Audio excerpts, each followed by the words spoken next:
In 1913, Carl Jung was at the absolute peak of his psychiatric career. Then, without warning, he was overcome by terrifying apocalyptic visions. He saw entire landscapes submerged in seas of blood, and Europe devastated by mass destruction. He genuinely believed he was descending into irreversible madness. But when World War I broke out the following year, the context of his panic shifted. The carnage in the trenches suggested his visions were actually a collective psychological phenomenon, predicting the real-world devastation. Rather than retreat from the trauma, Jung decided to lean into it. He initiated a high-stakes psychological experiment, using his own unraveling mind as the test subject. To understand this experiment, we have to look at how Jung viewed his own consciousness. Since childhood, he felt he possessed two distinct alternating personalities. He called the first personality number 1. This was the analytical, modern Swiss scientist who operated strictly within the boundaries of rational thought and clinical facts. Personality number 2 was the exact opposite. This was a highly intuitive, mythic figure who inhabited a solitary world, deeply connected to history and the cosmos. This internal divide eventually shattered his relationship with his mentor, Sigmund Freud. Jung realized that strict psychoanalytic rationalism failed to adequately explain the profound, deeply irrational experiences of the human soul. To survive the severe tension between these two forces, Jung formulated a radical hypothesis. He would stop suppressing his irrational side and instead allow it to run free within a controlled mental laboratory. Before analyzing his adult crisis, Jung looked backward, gathering baseline data from his most vivid childhood memories. In one prominent early dream, he descended into a dark, stone-lined underground temple. There, he discovered a terrifying ritual phallus sitting on a golden throne. Later, as a 12-year-old boy, he was seized by an agonizing, forbidden thought.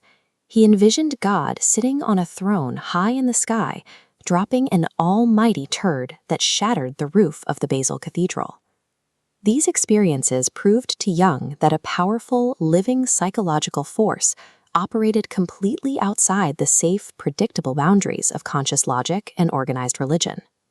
To safely study this irrational terrain, Jung developed a specific experimental methodology that he called active imagination. The process required him to deliberately induce fantasies while fully awake. He would let an image form in his mind, step into the scene, and engage in dialogue with the figures he found there as if they were real. He meticulously documented the results of this experiment. He transcribed these vivid dialogues and painted his visions into a massive, medieval-style ledger that eventually became the Red Book. Through this process, he made his first major scientific finding, the encounter with the shadow. The shadow is a psychological term for the hidden, unacknowledged, and often negative qualities of a person's character. He observed that these suppressed traits have a terrifying autonomy. They act as an independent psychological entity that operates completely outside of our conscious will. By giving physical form to his nightmares through art, Jung provided himself with a method to observe the unconscious as an objective reality, rather than a series of abstract fears. What were the objective clinical results of this descent into the irrational? By analyzing the constant tug-of-war between his inner rationalist and his inner mythmaker, Jung developed his groundbreaking concept of psychological types. This animated diagram illustrates his core discovery, psychic energies movement. Energy turning outward toward the external world he called extroversion, energy turning inward he called introversion.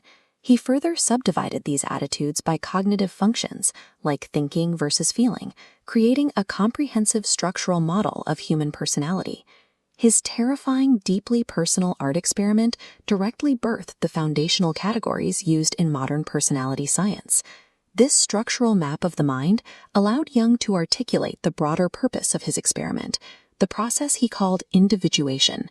Individuation is the arduous process of balancing our inner personality number 1 and number 2. It requires fully integrating the conscious and unconscious minds into a single cohesive self.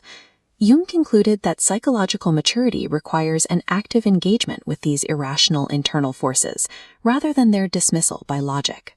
The Red Book stands as a meticulous survival map for the psyche's deepest trenches. It illuminates a path that logic alone cannot see. To truly know ourselves, we have to stop running from our internal contradictions and bravely explore our own shadows.